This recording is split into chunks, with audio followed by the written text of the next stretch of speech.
Tuesday, January 20th, 2015 Manistee City Council meeting to order. Please rise to the pledge. I pledge allegiance to the flag of the United States of America and to the republic for which it stands, one nation, under God, indivisible, with liberty and justice for all. Michelle, can you please take the roll? Mayor Kenny. Here. Councilmember Cody. Here. Councilmember Zelensky. Here. Councilmember Goodstein. Here. Mayor Pro Tem Smith. Here. Councilmember Whitliff. Here. City Manager. Here. City Attorney. Here. Planning and Zoning Administrator. Here. Public Safety Director. Here. And City Engineer. Here. Thank you. Public hearings, we have none. Citizen comments and agenda-related items. Does anyone have any comments on tonight's agenda? Seeing none, we'll move on to the consent agenda. All agenda items marked with an asterisk are on the consent agenda and considered by the city manager to be routine matters. Prior to approval of the consent agenda, any member of council may have an item from the consent agenda removed and taken up during the regular portion of the meeting. Consent agenda items include approval of minutes, approval of payroll, monthly bills, notification regarding next work session, and consideration of the public Bible trial. I'd like to add the 5-cap walk for warrant for February 21st, 2015 on the consent agenda. It wasn't in, they just turned it on the 19th. So this is 30 days prior. Do we need a vote for that? To add something to the consent agenda? We think we do. Our policy is that we can remove one without the need to go into a vote. But I would think that if you're going to amend that being amendment of the agenda. Okay, I'll make a motion to amend this agenda to add the walk for warrant February 21st, 2015 by the 5-cap of Manistee. I'll support that. I have a motion to amend the consent agenda to add the 5-cap walk for warrant. Motion made by Councilmember Goodspeed, supported by Councilmember Cody. Is there any discussion, concerns? Can you please take the roll? Councilmember Cody. Yes. Councilmember Zelensky. Yes. Councilmember Goodspeed. Yes. Mayor Pro Tem Smith. Yes. Councilmember Whitliff. Yes. And Mayor Kenny. Yes. Motion approved. Now do I have a motion to approve the amended? I'll make the motion that we accept the consent agenda as presented. I'll second. I have a motion by Councilmember Cody, supported by Councilmember Goodspeed to approve the consent agenda. Any other discussion? So we did receive that request, correct? Yes, it was in my amendment. Awesome. Thank you. Can you please take the roll? Mayor Kenny. Yes. Councilmember Goodspeed. Yes. Councilmember Whitliff. Yes. Councilmember Zelensky. Yes. Mayor Pro Tem Smith. Yes. And Councilmember Cody. Yes. Motion approved. Thank you. Unfinished business, we have none. New business. Consideration of applications to boards and commissions. The city clerk has taken action to advertise vacancies on the Board of Review, Compensation Commission, Harbor Commission, Historic District Commission, Non-Motorized Transportation Committee, Parks and Beautification Commission, and the Pay Commission. All appointments by the mayor are subject to the council's approval unless otherwise specified by statute or ordinance. Nominations for council appointments do not require second. After a member of council nominates an individual for appointment, council shall vote on the nomination. A majority vote in favor of placement of the nominee is required for appointment. The following applications have been received. Board of Review, 1 regular member term ending 12/31/17.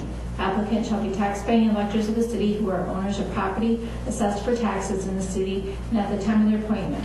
Are neither elected nor appointed officials of the city. This is a council appointment. I'd like to appoint Judith Elson Leah, 241 Q Street, to the board reviews. Oh, no, we don't need a second. No. Can you please take the roll on the nomination? Councilmember Zelinski, Yes. Mayor Pro Tem Smith, Yes. Councilmember Cody, No. Councilmember Goodspeed, Yes. Councilmember Whitliff, Yes. and Mayor Kenny. Yes. Motion approved. Thank you. Compensation Commission, there was one vacancy, no applicants. Harbor Commission, there was one unexpired term, no applicants. Historic District Commission, 3 vacancies, 3-year terms ending 2/28/18. Applicants must be city residents. This is a council appointment. We had 2 applicants, T. Epicditis of 817 Cherry and Mary Pratchett of 403 First Street. I'm going to screw up his name, but I'd like to appoint T.F. Taxiatis of 817 Cherry Street to the Historic Commission. Doing one at a time or doing both? One at a time. Okay. Can you please take the roll? Councilmember Goodspeed, Yes. Mayor Pro Tem Smith, Yes. Councilmember Whitliff, Yes. Councilmember Cody, Yes. Councilmember Zelinski, Yes. and Mayor Kenny. Yes. Motion approved. Thank you. Now I'd like to appoint Mary Kraft, is that her name? Pratchett. Of 403 First Street to the Historic District. Can you please take the roll? Mayor Pro Tem Smith, Yes. Councilmember Zelinski, Yes. Mayor Kenny, Yes. Councilmember Whitliff, Yes. Councilmember Cody, Yes. and Councilmember Goodspeed. Yes. Motion approved. Thank you. The Non-Motorized Transportation Committee, there are 3 vacancies, 2-year terms ending 3/31/17. This is a mayor appointment. I'd like to appoint Ed Jones of 4339 West Fox Farm Road. I'll make a motion to support the mayor's appointment of Ed Jones to the non-motorized transportation committee. Do we need a second for that? No second. Mickey went. I have a motion by Councilmember Goodspeed, support by Mayor Pro Tem Smith to elect Ed Jones to the Non-Motorized Transportation Committee. Can you please take the roll? Councilmember Whitliff, Yes. Councilmember Cody, Yes. Councilmember Goodspeed, Yes. Councilmember Zelinski, Yes. Mayor Kenny, Yes. and Mayor Pro Tem Smith. Yes. Motion approved. Thank you. Next, I'd like to appoint Krista Johnson of 739 Canfield Road. I'll make a motion to support the mayor's appointment of Krista Johnson of 739 Campbell Road to the non-motorized transportation committee. Second. A motion by Councilmember Goodspeed, supported by Councilmember Whitliff to appoint Krista Johnson to the Non-Motorized Transportation. Can you please take the roll? Councilmember Cody, Yes. Councilmember Zelinski, Yes. Councilmember Goodspeed, Yes. Mayor Kenny, Yes. Mayor Pro Tem Smith, Yes. and Councilmember Whitliff. Yes. Motion approved. Thank you. Parks and Beautification Commission, we have 1 unexpired term, no applicants. Pet Commission, we had 1 vacancy, no applicants. At this time, Mayor and Council can take action, make appointments, and can you please re-advertise these open positions? Next, we'll move on to notices, communications, and announcements. Tonight, we'll have a presentation of the Planning Commission report of findings. On July 15, 2014, City Council requested the Planning Commission to look at the zoning ordinance related to the PD Peninsula District. The Planning Commission has performed an in-depth review and has prepared a report of findings. First, I'd like to thank the Planning Commission for their hard work that they have done on this process. It has been a complete review of the peninsula zoning from top to bottom, along with comparisons. And I just want to run through the background of the steps they took to come to their report. The review began on August 7th. And what we started with was we reviewed all of the existing land uses that are currently in place on the peninsula. Then we took each parcel was assigned a number. Each parcel, we reviewed the frontage, the depth, the size of the property, and the use of property against the current standards in the zoning ordinance. Then we looked at the old zoning ordinance prior to the inception of the zoning ordinance that's in place right now. And we reviewed the Renaissance zone standards, the MUD standards, the C4 zoning district standards, and the R4 zoning district standards. So within the Peninsula District that's currently in place now, there were 4 previous zoning districts in that district.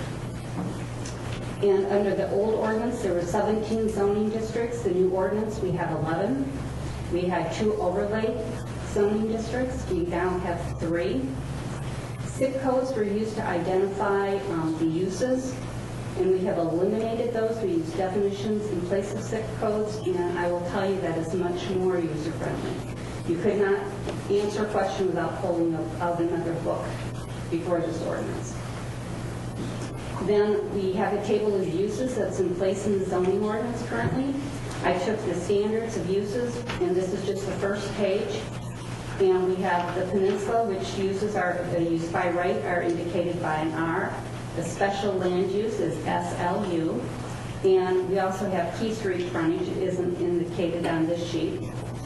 Then I took the SIC code standards that I could find, and then I compared them to the standards that were in the Renaissance zone, the MUD zone, the C4, and the R4 zoning district, so that we could compare the uses that were previously in place to the uses that are currently in place. Then we went through and did a comparison of the dimensional standards. And in the Peninsula District currently, for a single unit, you have to have 6,000 square feet of parcel area with 60 feet of frontage. A duplex or commercial use has to have 10,000 square feet of parcel area with 80 feet of frontage. And a multi-use district, those standards increase with the number of units that are in place. We compared those to the standards that were in place for the Renaissance Zone District, the MUD District, the C4 District, and the R4 Zoning District standards. We then reviewed the master plan that was adopted in 2002, which is our current plan that we operate underneath. We looked at the existing land uses that were in place in 2002 and compared them to the uses that are currently in place. We also looked at the future land use map and what was proposed for the zoning, the Peninsula District, which is pretty much encompassed in the residential commercial redevelopment district in the future land use map.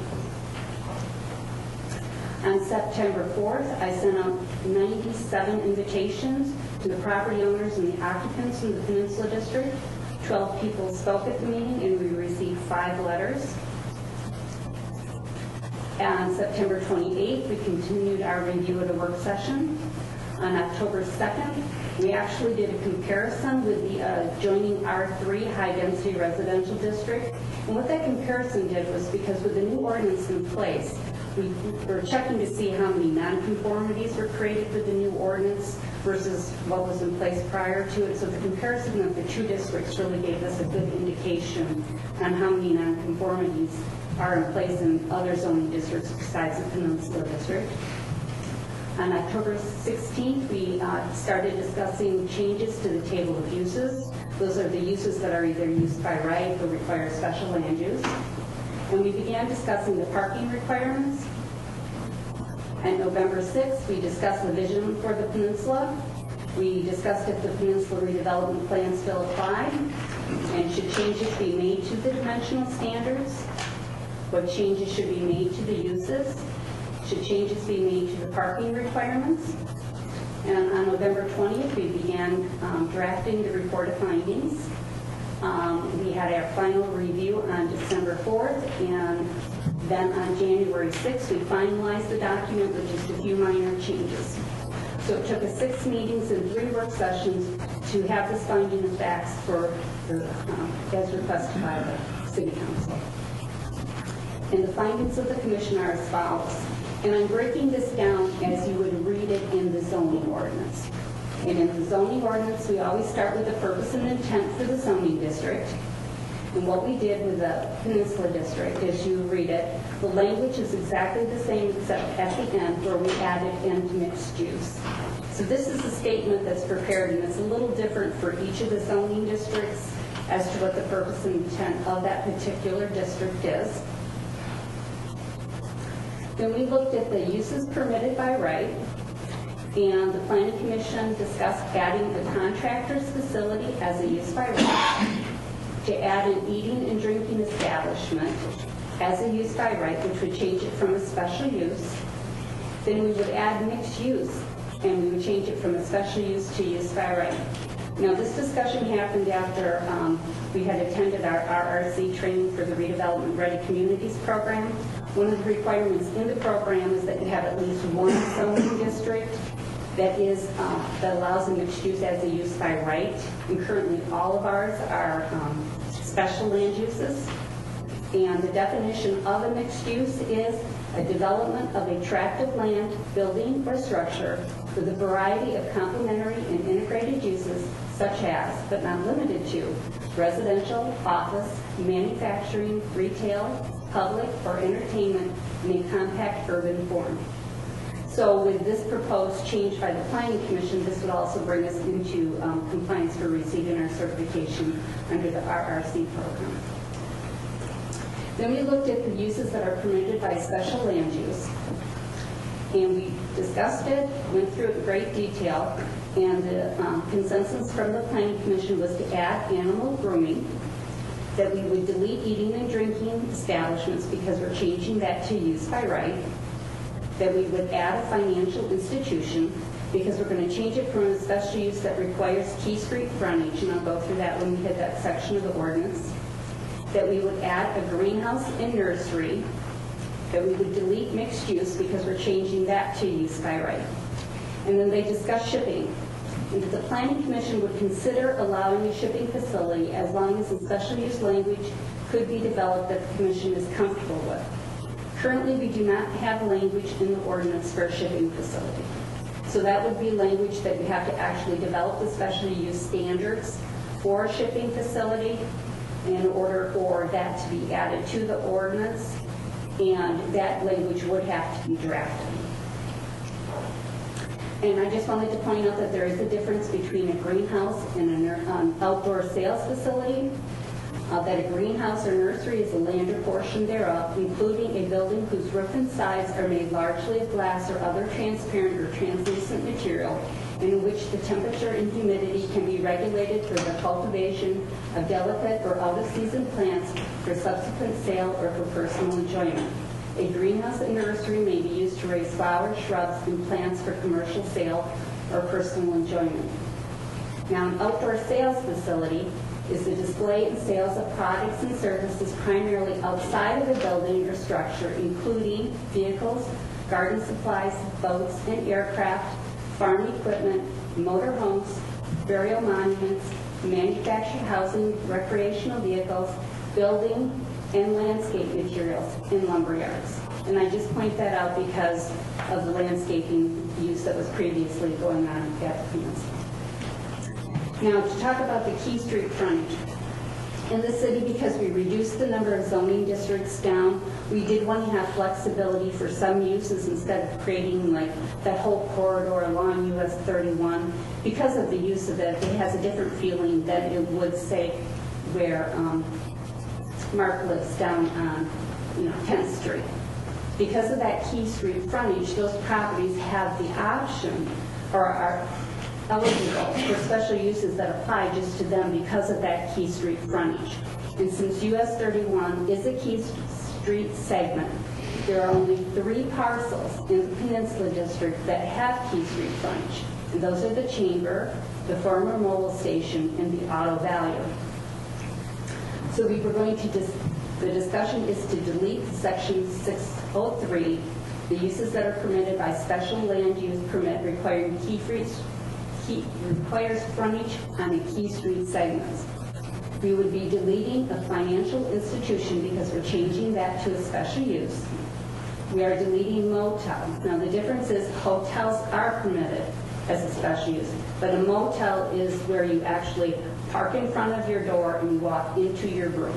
A hotel is where you walk into the lobby and you access your room through a corridor. That's the difference between the two of them. To delete a place of public assembly large, that's with a seating capacity of over 100 seats, and to delete theater. Then section 604 is the dimensional standards in the peninsula. As we had discussed, because there were so many non-conforming parcels that don't meet the minimum requirement, and it limits the ability for something to be converted into a commercial use because of parcel size. I kind of look at the little bakery that's gone in next to Manistee Tire. That was a home that was converted. It's in the C3 zoning district. They have lesser standards as far as parcel area. And it's a really nice little facility. People seem to come and go. It seems to be doing well.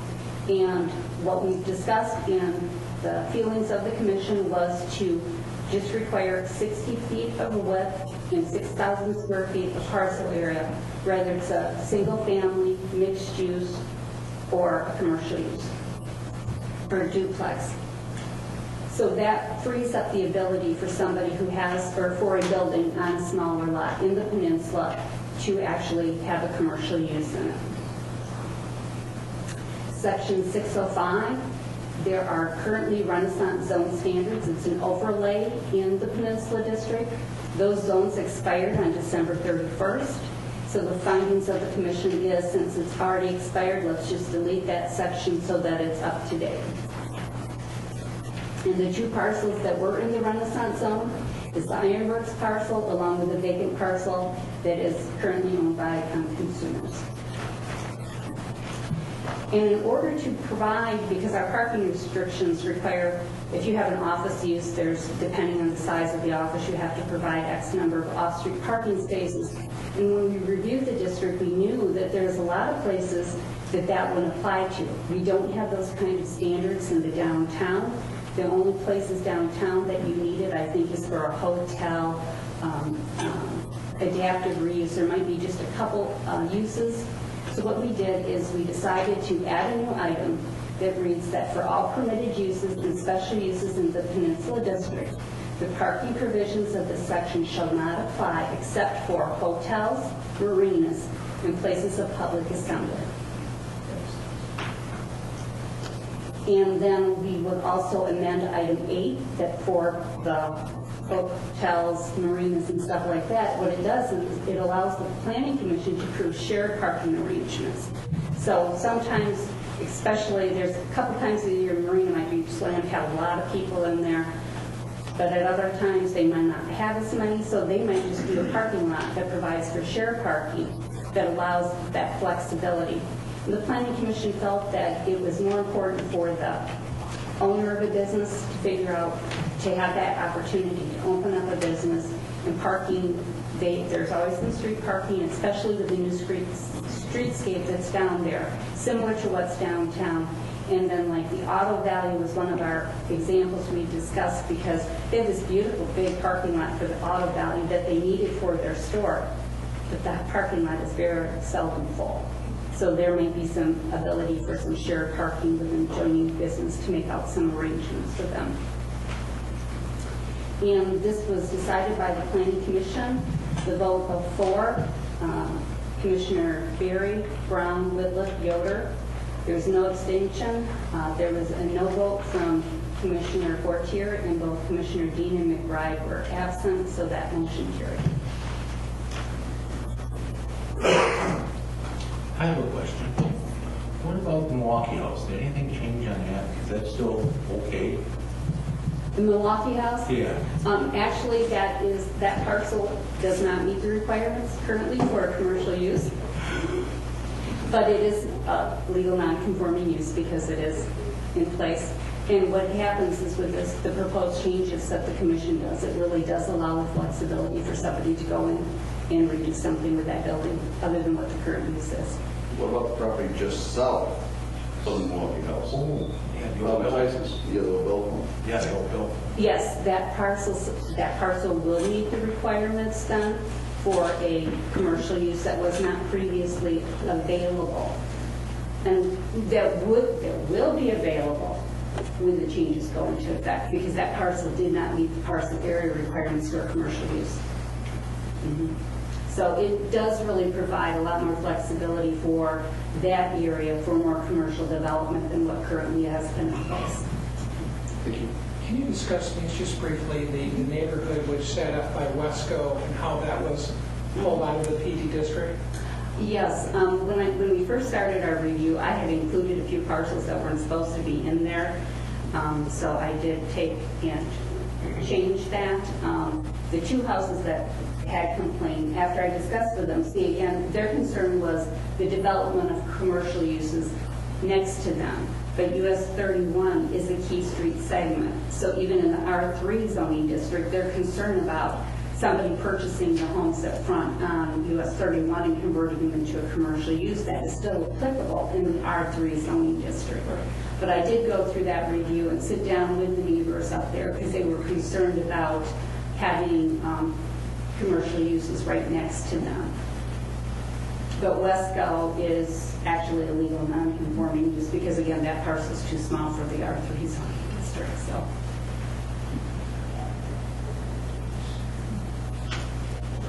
So tonight, we wanted to present the findings to City Council.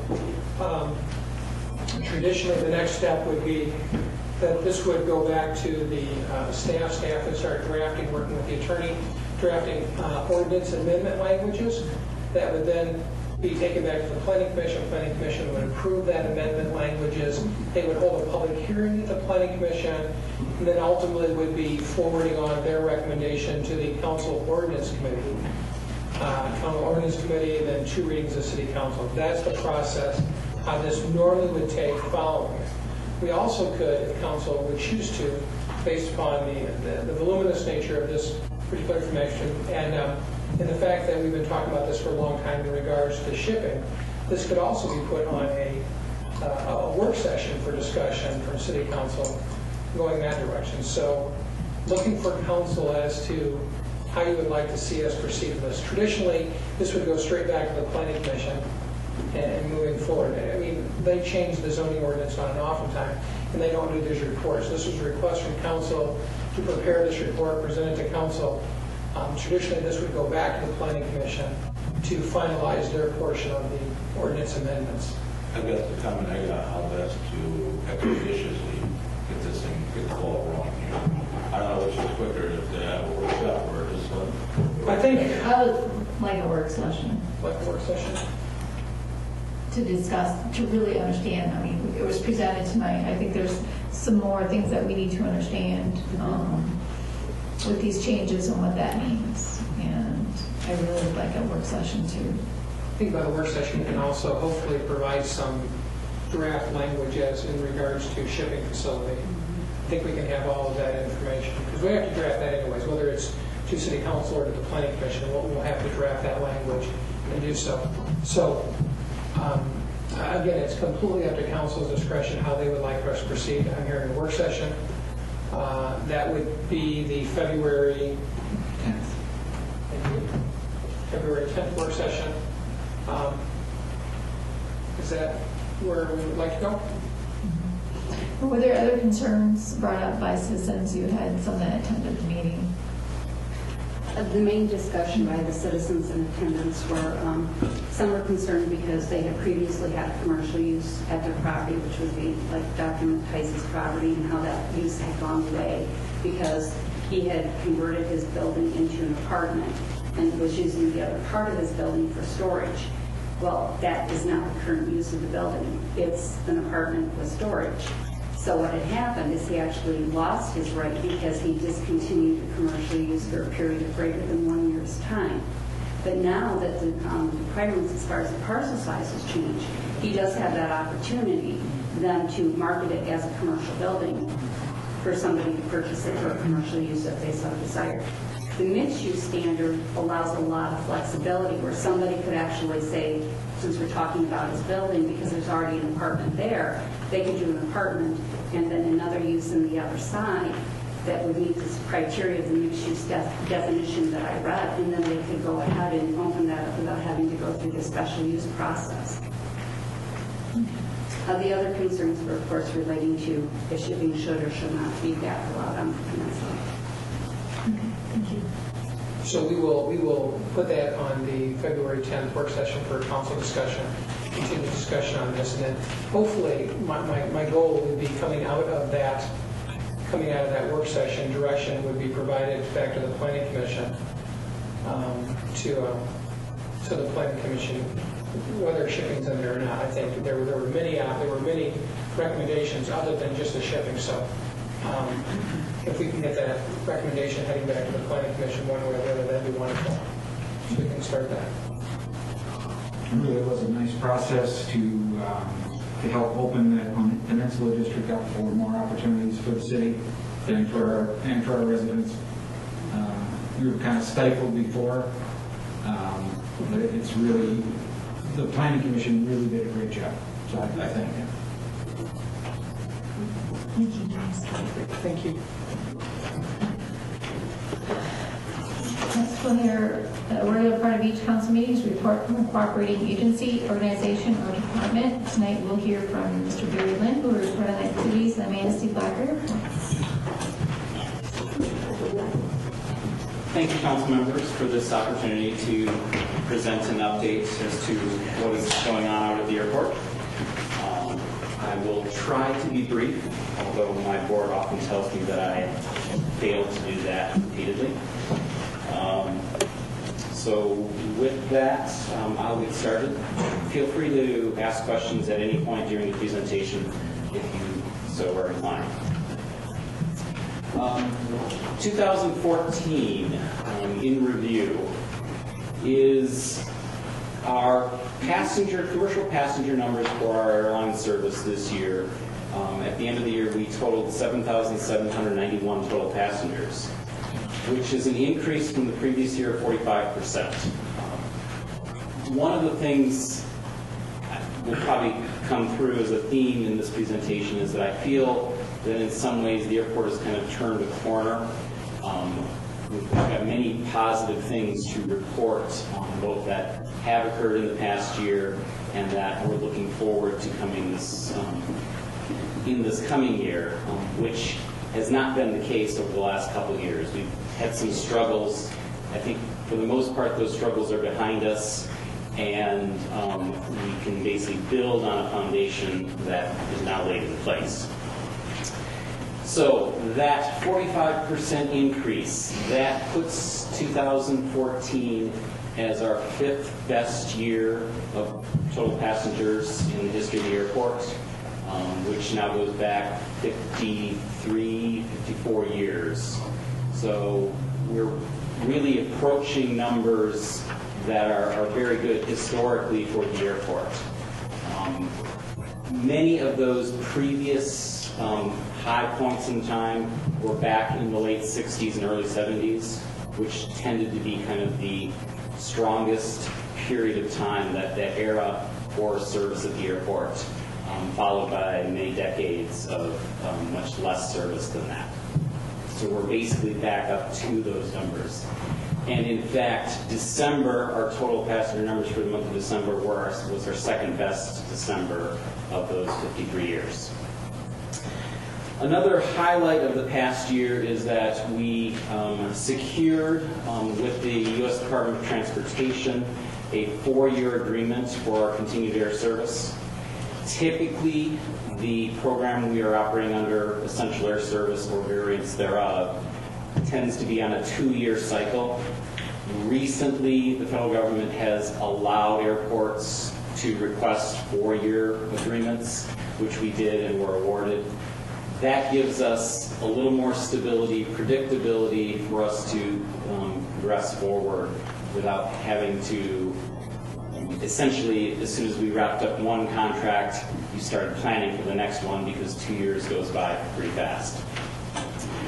Our airline and service has continued with very good on-time performance and completion rate. And completion rate is basically the percentage of flights that actually are completed as opposed to those that are canceled. In fact, for the entire year of 2014, we had 6 canceled flights for the entire year, which is slightly less than 1% of flights, which is actually a very phenomenal number, especially considering historically what the service at Black Airport has been. And then the other highlight is that we are very close to completion of a $500,000 building project, which is basically increasing our storage capacity for equipment at the airport necessary to house a new piece of equipment that we bought this year, which is a snow sweeper for the runways.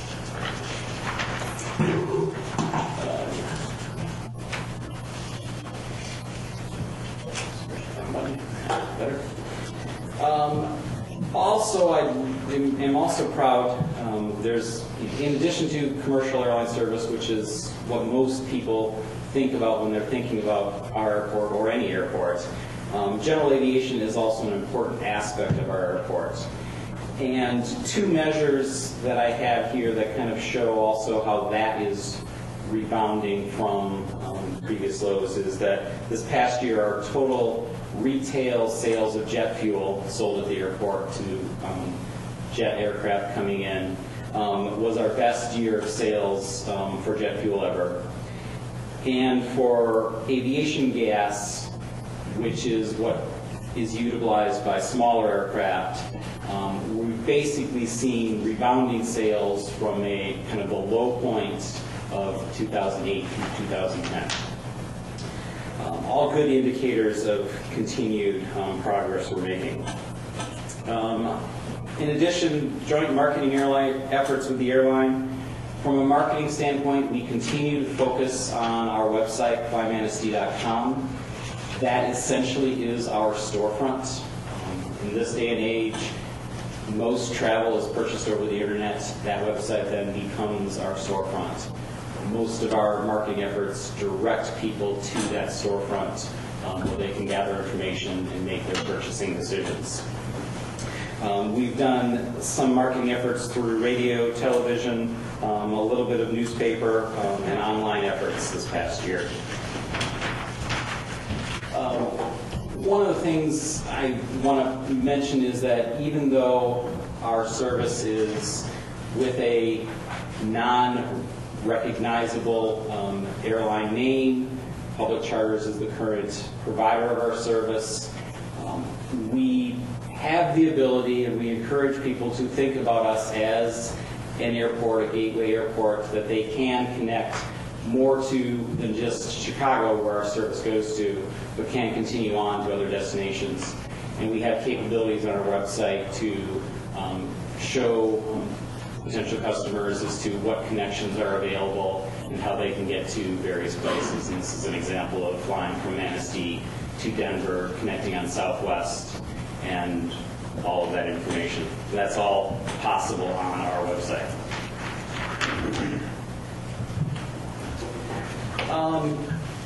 I know there are a number of council members that are new to council this year, so some of this is a repeat.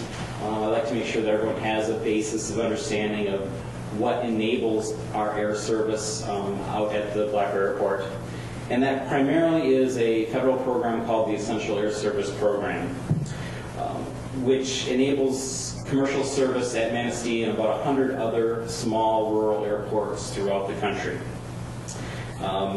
In fact, in the state of Michigan, Michigan has more essential air service subsidized airports than any other state other than Alaska, with a total of 9 out of the 17 commercial airports in Michigan being subsidized through this program. Those others that are along with us are Muskegon, Pellston, Alpena, Sault Ste. Marie, Houghton, Ironwood, Iron Mountain, and Escanaba.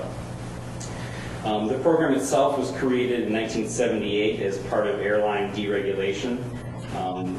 The fear was that with deregulation that airlines would stop service to all small communities throughout the country. This was a safety net put in place to ensure that communities that had service at the time of deregulation continued. And I mentioned the fact that it's similar to government support for other rural infrastructure pieces like highways, telephone, mail, and electric services. We in Manistee actually partake in a sub-program called the Alternate Essential Air Service Program. This was created in 2004 to encourage communities to explore options outside of the standard regulatory framework that is standard essential air service. And it provides communities more control over their destiny and what their type of service is, with the ultimate goal of hopefully reducing program costs. We were the first country in the United States to apply and be successful in receiving service through this program. And this past year, 2 other airports in the country have followed in our footsteps. Victoria, Texas began service under Essential Air Service in November, and Beckley, West Virginia has been awarded but has not yet started service.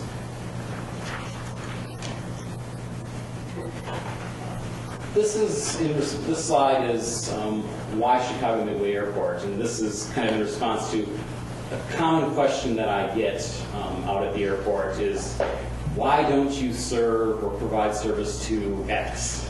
And X can be anything from Detroit to Grand Rapids to Milwaukee to Cleveland to Minneapolis. When we went through the process of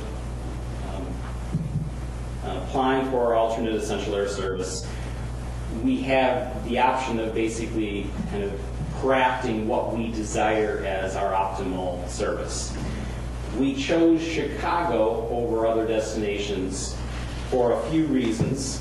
Chicago being the 3rd largest metropolitan area in the country, provides a good passenger base for us. Also, there's a strong tourism tie between the greater Chicago area and northwestern Michigan. And while Chicago and Detroit, you might say, are very similar, both large communities, both have a tourism impact to this area, and both are roughly the same distance from here. The perception of Detroit versus Chicago is, if you're going to Chicago, you're driving through Michigan, a little bit of Indiana, and into Illinois, you're going through 3 states. You think of flying when you're driving through 3 states. Detroit, that's a drive destination. Even though the time and the standpoint it's the same, it's an in-state destination. People are much less reluctant, or much more reluctant to fly that than they are for Chicago to fly on us. Then why Midway versus Chicago O'Hare? We heard, and continue to hear the fact that when we, for about a decade, we had service to Milwaukee, and how many people enjoyed the Milwaukee airport versus O'Hare. And generally the reason was O'Hare is too big, it's too congested, people are not comfortable in that environment. Milwaukee was friendlier, smaller. Midway is more of a Milwaukee-sized airport. It is large enough that it still has connections across the country, many nonstops, over 70 destinations nonstop from Midway. It is Southwest Airlines' largest hub in the country. Southwest operates well over 200 flights a day out of Midway. But it's not the huge airport that O'Hare is. Another reason for Midway is that it's in some ways a competitive differentiator for us. You can get to O'Hare from pretty much any other airport in the state. Midway is something a little bit different, so we wanted to offer something a little bit different than the same exact thing that you could get by driving an hour, 2 hours, 3 hours from where you currently are. I had mentioned earlier what is working well. The reliability of our current service is something to be noted. With only less than 1% of our flights canceled in 2014, 85% of our flights operated on time, and the definition of on time being within 15 minutes of schedule, which is better than the industry average, which is about 82%, and it's significantly better than historic numbers for our airport. For example, in 2010, 14% of flights were canceled, and only 68% of flights were on time. And unfortunately, in this day and age, that is not atypical for service at small airports. Small airports generally are the ones that are first to be canceled, first to be delayed, because the airlines figure it is impacting the smallest number of passengers. They want to make sure that their main flights, their large flights, continue to stay on time. Small airports get the kind of the rest of the story there.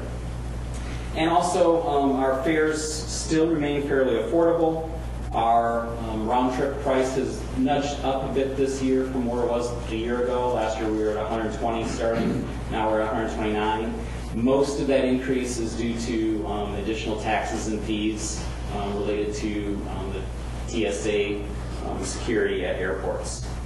Our fares still top out at $249, with most seats being somewhere in the middle range, and we still do offer free parking.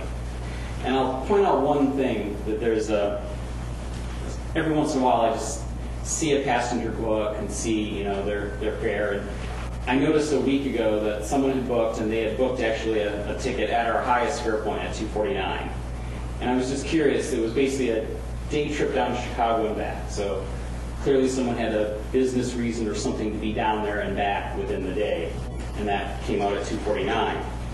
And I was curious what that same fare would have been out of Traverse City, because chances are that probably was their alternate choice point. And in looking up the same dates, nonstop service, Traverse City to Chicago, that same fare would have been over $1,200 out of Traverse City. So even though our fares, have a range, our highest fare tends to be significantly less than comparable fares out of neighboring airports when you're talking about service directly to Chicago. Doesn't mean everything is rosy.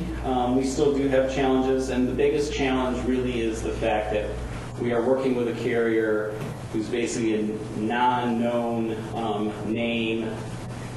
Honestly, it's a confusing name. In our marketing, we never mention the name of our carrier, who's Public Charters, because it raises more questions than often we have in an ad or a brief mention to answer all those questions. So we direct people to come to our website where we can explain in detail what our service is about. While these issues are there, they don't prevent people from utilizing our service, but it does present some extra hurdles that we need to go through to educate our customer base. This is a subset of numbers that I present to my board every month, which really show airfares out of Manistee and surrounding airports, showing between Manistee, Traverse City, Grand Rapids, and Muskegon. And the formatting on that does not come out nearly as well as what I have printed here. But what this really shows in summary is that fares out of Manistee are competitive on average with fares out of other airports. Sometimes we are the lowest, and this example shows that to Chicago and to Dallas, we happen to be the lowest this month. Sometimes we're the highest, and often we're in between. But the nature of airfares is they vary by route, they vary by day. An example of that is in this sample of data for Minneapolis, Muskegon is the best out of Minneapolis at $265, but for Orlando, they are the worst of the 4 airports. So it's not even consistent from airport to airport. It varies all the time. But looking at long-term averages, usually Traverse City tends to be the most expensive, Grand Rapids the least expensive, Manistee and Muskegon are usually somewhere in the middle, and that's what this data shows. Looking forward to 2015, it's actually going to be a very interesting year for us. With our airline service in particular, there are now well-set plans for rebranding the airline with a new name that is intended to be rolled out in the next 60 days or so. That is going to have a significant impact on basically all of our marketing, all of our collateral. Everything's going to need to be updated because now we're going to have a name that we're not embarrassed to put out to the public, that we don't have to explain. It sounds like an airline. So that's going to be something that's going to be very beneficial for us. It's something we've been working with since we've started the service with Public Charters almost 3 years ago now. And for a variety of technical, regulatory reasons, they've not been in a position where they could rebrand themselves. That's now changed, and those plans are quickly coalescing. We're also going to be announcing, hopefully, some additional service opportunities. I'm not really in a position here tonight to announce that, but again, in the next 60 days or so, those announcements should be coming out officially. Our capacity and comfort for summer travel this year will be improved. Last summer, we had a mixture of 19-seat aircraft and a larger 30-seat aircraft. This summer, all flights will be with the larger aircraft. So we'll have, a flight attendant on every flight and just a better level of service for our summer season. We are currently working with the Alliance for Economic Success on a strategic plan for the airport. We're about halfway through. In fact, last week and this week, AES is doing stakeholder interviews. If there are any things that you think that are important that you'd like to get into that process, I'm sure AES, Tamara Bushwinka, is heading that effort for us. We'd be more than happy to listen to your input. On a capital standpoint, we have one project planned for this year, and that's a property acquisition for a neighboring parcel to our east. The purpose of that acquisition is really to control that airspace. There's a number of trees on that parcel that are starting to get to the point where they're going to need to be trimmed because they're starting to protrude into airspace. So we're looking at acquiring that parcel so we have control over that. And then for general aviation, we're planning on continuing to promote general aviation and really, leveraging the growing prominence that I'm seeing this region have in the mind of others outside of this region who are contemplating coming here, whether it be in their private aircraft, whether it be in chartering a jet to come here, whether it be flying here commercially, for the amenities that we have in our region. I'm really starting to see that more and more come up as a constant theme as people utilize our airport. And then to conclude, just kind of a reminder of all the things that we do at the airport as far as services that we provide. On the general aviation side, we, being an airport roughly a half mile from the hospital, accommodate a lot of lifeline aircraft flights with patients being transported either from our hospital or to our hospital. We offer charter and air taxi service, which is on-demand service throughout the Midwest, often utilized by some local businesses who need to get to their customers in a timely fashion. Airport is utilized for business and leisure aircraft, which support our local businesses. We have flight instruction and aircraft rental, and we also offer sightseeing flights, all under the banner of general aviation. Obviously, our commercial airline service with our flights to Chicago, and we also are the only place in the county where there is rental car availability. With that, I'm concluding, and thank you for your time. Are there any questions? The baggage agreements, you said earlier that there's no baggage agreements. Are you working on that? Honestly, yes, we're working on it, but the reality to that question is it is not in the foreseeable future. Southwest Airlines would be the airline to partner with on something like that, and they flat out told us until we're about 10 times the size we are, they won't talk to us. It's just a matter of we're such a small operation in their big national operation that we're not worth really them talking to. It doesn't mean we don't try.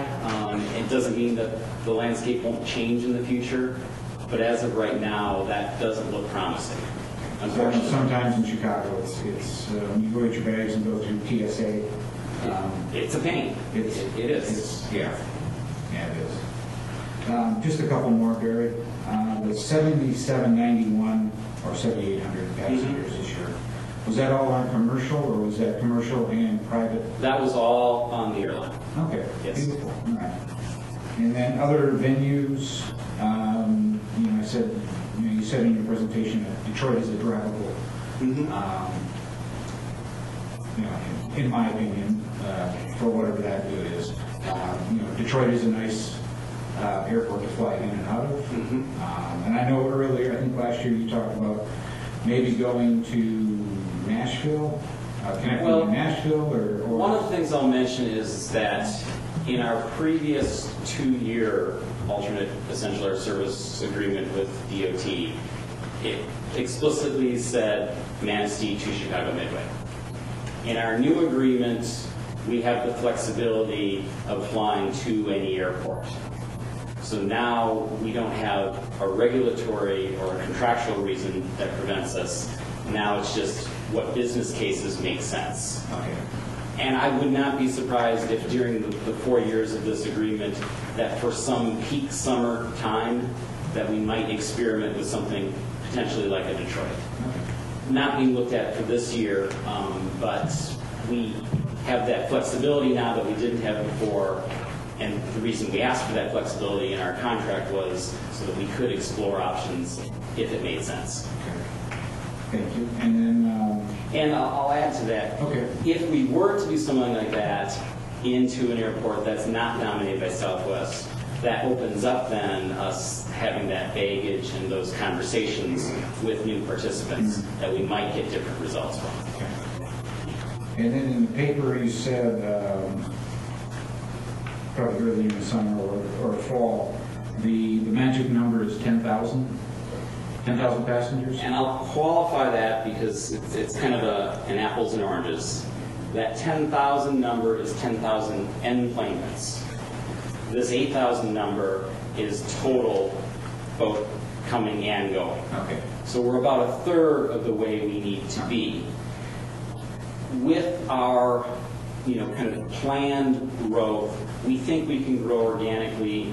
45% I think was an anomaly, but I do think we can accomplish 20% per year for the next couple of years.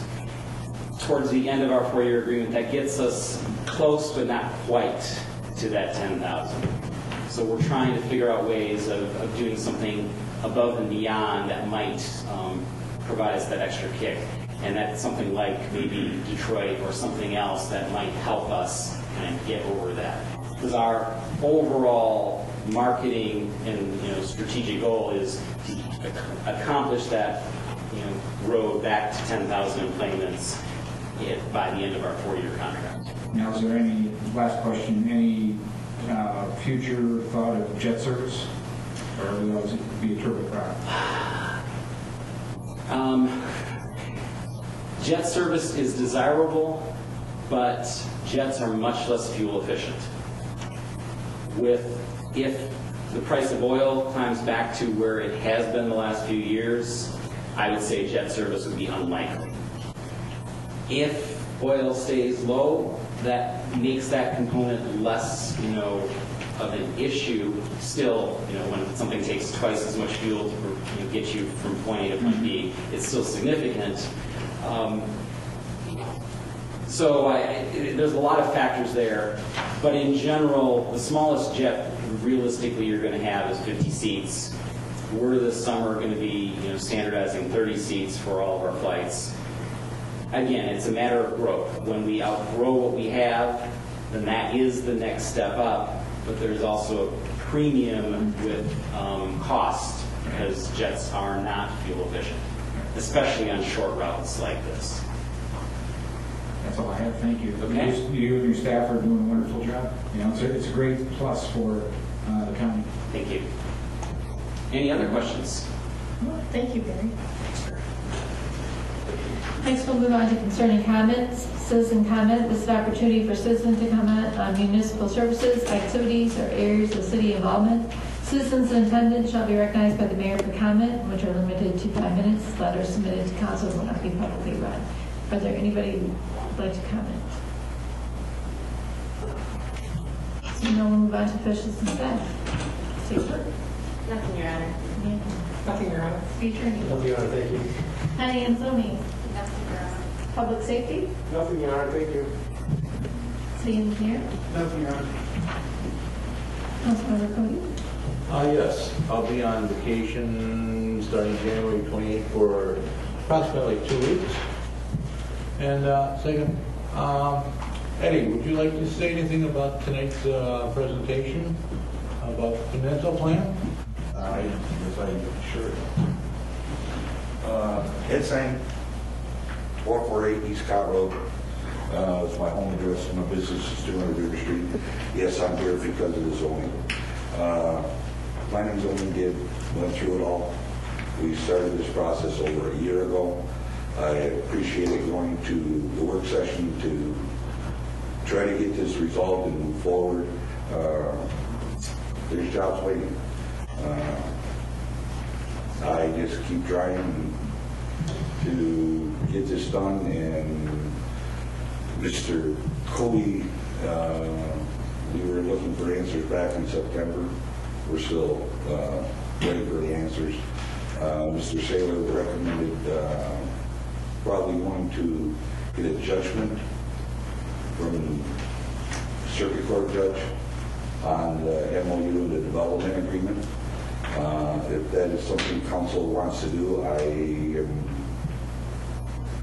asking whether to be there, or I will make the appointment. If you have any questions or anything on any of this, please call me. I'm in the book, my cell phone, whatever. Thank you. Thank you, Mr. Cody. All right, that's it. I'm done. Nothing here. I see the young lad, the Cub Scout. Is he here for? Troop 101. Troop 101 right here for their badge. We're working on their communication, their badge. Sweet. Welcome. Thank you. That's it. You have to the scouts stand up, please. Sure. And say your name. My name is Karen Fink. Everybody hear that?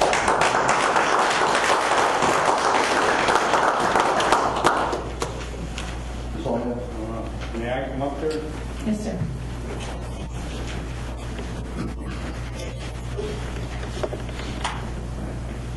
Yeah, I have a couple friends here, Chief of Police, the Mayor, and Cody.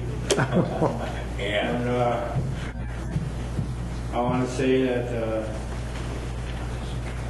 where do you go? Right there. I didn't know any of that stuff, and that was quite interesting. I paid quite a bit of attention. I don't know what to say. I wish I had a job out there. But anyways, I just wanted to come up here and say that the Scouts are here for the reason of learning and getting to know the city council somewhat. I don't know any of you other than Cody, but I guess that works out. And I think I'm about done talking already. You're doing a good job. We appreciate what you people are doing and the fact that we are here and you don't mind. So, thank you very much. We appreciate you having you. Thank you. Pardon? We appreciate you having you here. Yes, Thank ma'am. you. Mayor Pro Tem Smith? I have two issues. One, do we do exit interviews for people that are retiring or leaving employment in the city? We have on some occasions, we haven't on other occasions. It has been my experience as sort of a best practice. And I would make a recommendation that perhaps with the personnel committee, that two of the members of the personnel committee conduct exit interviews on retiring or departing personnel from the city. And the probably shouldn't include the manager of the people, just so people feel free to share their opinions of why they're leaving or what their experience has been as a best practice. When we rescinded the deer call, there was also discussion about forming an ad hoc committee to investigate precisely what the issue is and what the best resolution. I would like to see us move forward with that at the earliest opportunity, so it's not lost in the shuffle with other projects. But other than that, I appreciate the presentations from the Planning Commission and from the airport. I thought they were very informative. That's all. Nothing, Your Honor. I just have one comment on the ad hoc, those, that you're looking for ad hoc. I would like the council's input and have a really laid out plan, what the expectations are and what they need to be doing ahead of time. I have nothing else, so with that, I'll take I'll make a motion to adjourn. I think if you're talking about